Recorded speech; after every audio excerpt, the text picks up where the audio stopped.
Greetings and welcome to America in Focus, powered by the Center Square. I'm Dan McCaleb, Chief Content Officer at the Franklin News Foundation, publisher of the Center Square Newswire service. We are recording this on Friday, February 23rd.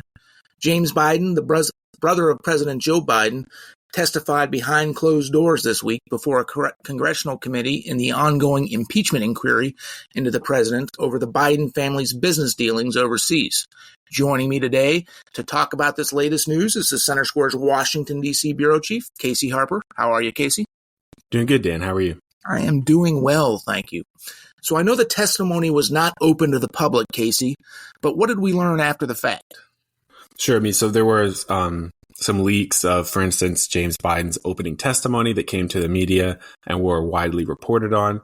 The top line takeaways are, as you may have expected, James Biden wholeheartedly defended his brother, President Joe Biden, and said that, the president didn't have anything to do with this. He didn't know what was going on. He did not benefit financially from any overseas deals.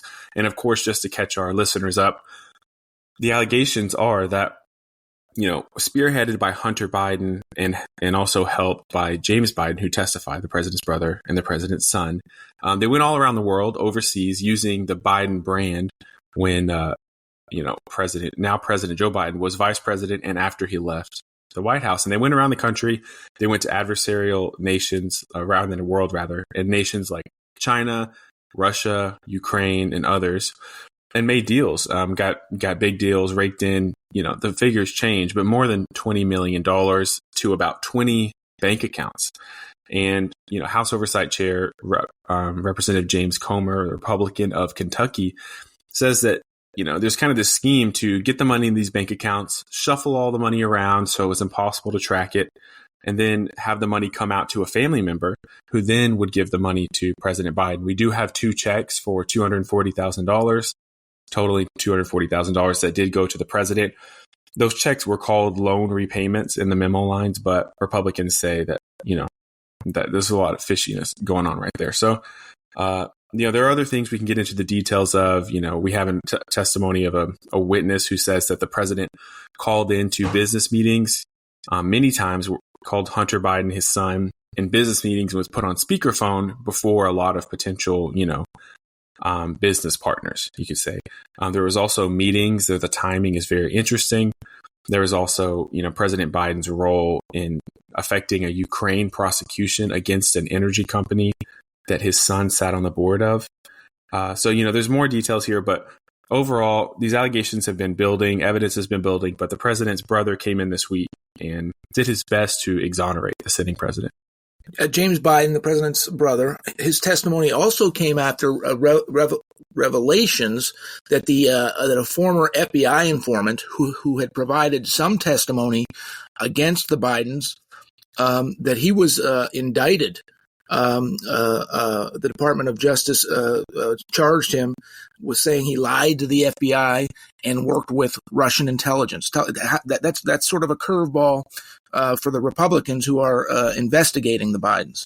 Definitely. This definitely put Republican lawmakers on their heels. This impeachment inquiry, which centers around these allegations, is led mostly by Comer, who I've referenced, and Jim Jordan, the House Oversight Chairman. The Ways and Means Committee is also involved, but this indictment in question was against an FBI informant who had, for the most part, been kept secret. His name is Alexander Smirnov.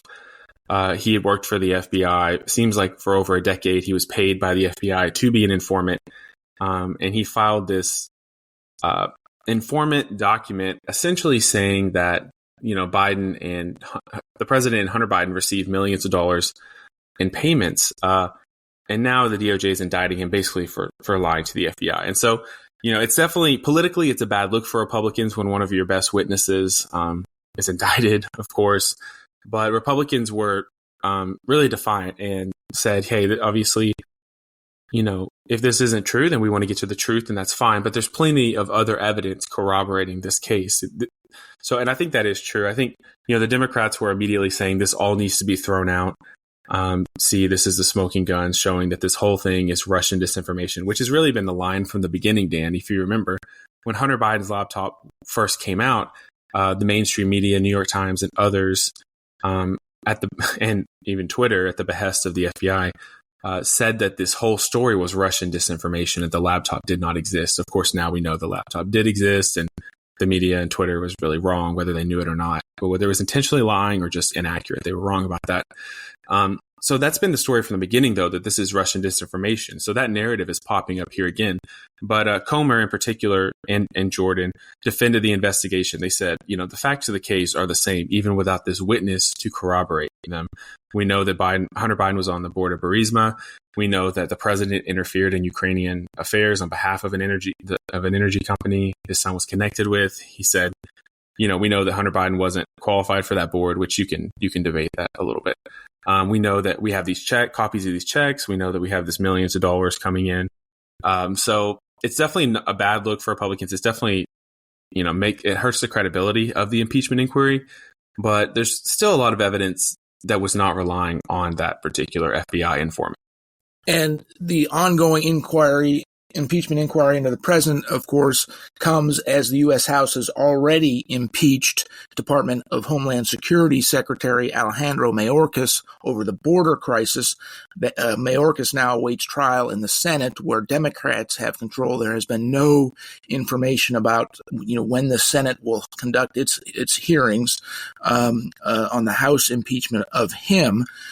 And of course, all of this is happening during a presidential election year with President Biden, Joe Biden, pretty much the guaranteed nominee, unless he decides to step aside because of concerns over his memory loss and his mental condition.